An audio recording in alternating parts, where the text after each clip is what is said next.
We are back live on Good Morning Vail. We're joined with more of the Vail Mountain Rescue crew. We've got Halo. We also have Ed Lukes right here to my right. Yeah. Nice to see Good morning. you. And Ted. I'm not going to try. K. Ted K. I like Ted K. Now you obviously are Halo's handler. Correct. It looks like, and you are the main fundraising guy. Is that correct with Vail Mountain Rescue? I represent a group called Friends of Mountain Rescue. Okay. That's right, and we're a fundraising and a fund management arm of Vail Mountain Rescue. Okay.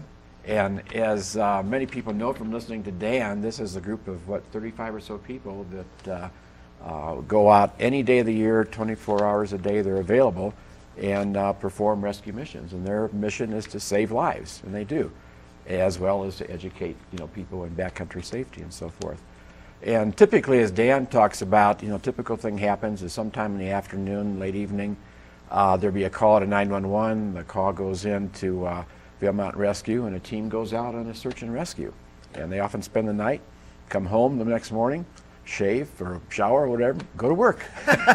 So tell me, Ted, now, Yes. does Halo go out on most? I said his name and he popped his head up too. Does he go out on just about, are there certain missions that he's used on, or the dogs go on all of them? We have 6 dogs on the team right now. He's in training, so he's just begun the certification process. Training a search and rescue dog is a long, drawn-out affair. I initially started with the team 3 years ago after my dad went missing in Eagle Vail at 2 in the morning. I noticed he was gone. And Wow. It's a really scary thing to have a loved one go missing, and our home abutted the National Forest. Pitch black, 20 degrees outside, Dad's gone, his coat's still here, but his shoes are gone, so he's out walking around somewhere with his shoes.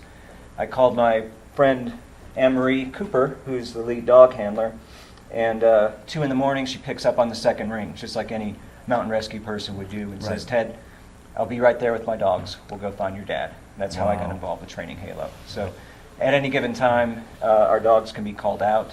Our dogs go on helicopters. Our dogs go on the snow machines, ATVs. They're amazing animals. They are amazing animals. So the same group that spends all this time going out and rescues also has had to raise funds to pay for their expenses and training. Right. And it doesn't seem right. They're providing a wonderful service to the valley, and so we like to have the community we're trying to organize so the community will help with this problem. So then what can we do as a community? Let us know what we can do if you have a specific fundraising event, and then in general going to the website and donations and things like that. We're raising a $2 million endowment fund. We're about, $800,000 so far. And once it's raised, then that will pay for the expenses every year, and this group won't have to do fundraising. So what you can do, what the Valley can do, is go to our website.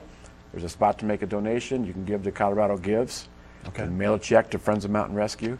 And just tell your friends. Go to Facebook and help spread the word. They can also, when Dan Smith's here every Monday, they can just bring the check here and deliver it to Dan on the spot. He'd right? be happy to help. That works also, right? Yeah. And we've had a anybody's- lot of support so far. We're really very thankful and appreciative.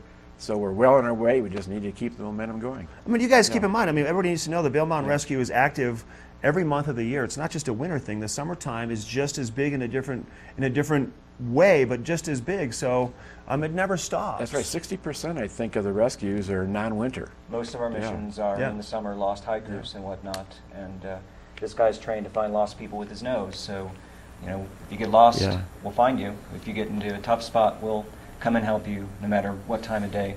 None of us get paid. The team requires tens of thousands of dollars to field every year. And that's where guys like Ed and men and women in this valley who want to help the team, if you don't want to join us in the middle of the night, that's just as critical to help us raise funds. Yeah. Well, we appreciate you guys coming in, taking the time out of your start to a busy day. What's happening? What do you have what's happening the rest of the day? More training for More Halo? training. He was gone all day yesterday. We're out in Longmont doing searches with 16 other teams around the state from 8 in the morning until 11 o'clock at night. It's just the way it is with Mountain Rescue. Guys, thanks for being here. Okay. Ed, Ted, Halo, you guys have a Whoop. great day, and we'll promote this fundraising as we make our way into the season, okay? Excellent. Thank you very Good much. ball. That's the crew from Vail Mountain Rescue, the Barking Dog Halo. Now let's take a look at your Valar calendar, find out who's coming up to the Beaver Creek area for some performances with your Valar calendar update.